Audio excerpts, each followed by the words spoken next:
Hello বন্ধুরা, আমার কাছে বেশ কিছু ৫ টাকার নোট দেখতে পাচ্ছেন আপনারা।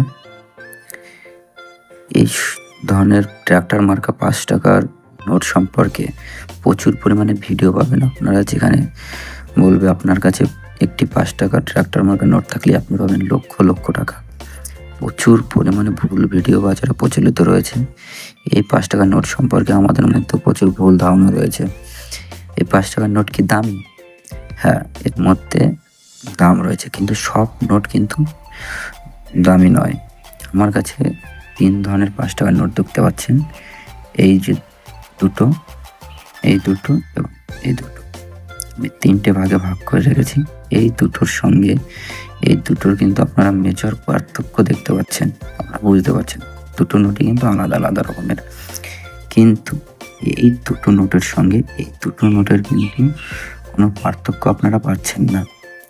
সবকটাই একই রকম। এই দুটো একটু কন্ডিশন ভালো আছে, এই দুটো কন্ডিশন খারাপ আছে, এটাই যা। কিন্তু এই নোট দুটোর সাথে এই নোট দুটোর কিন্তু তেমন কোনো পার্থক্য নেই।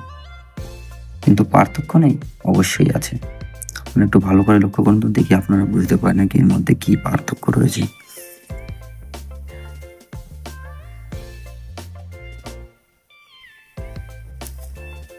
আপনারা বুঝতে পারেননি জানি আমি আপনাদেরকে দেখে দিচ্ছি, একটু ভালো করে মনোযোগ সহকারে দেখুন।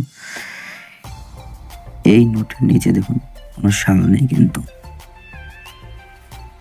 এই নোটটির নিচে দেখুন সাল রয়েছে 2009।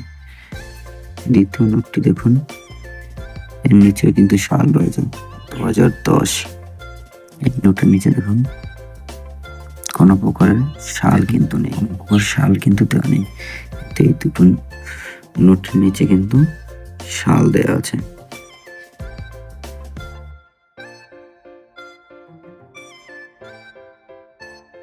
এই নোটে কিন্তু আপনারা কোনো রকম সাল খুঁজে পাবেন না। এই নোট দুটোর মধ্যে কিন্তু সালের উল্লেখ রয়েছে। এটাই হচ্ছে ৫ টাকার নোটের পার্থক্য। এই ধরনের ৫ টাকার নোট যদি আপনাদের কাছে থাকে তাহলে কিন্তু বিক্রি হবে। এর কিন্তু বাজারে চাহিদা রয়েছে, দাম রয়েছে, কিন্তু লক্ষ লক্ষ টাকা নয়, কিছু মূল্য আপনি অবশ্যই পাবেন।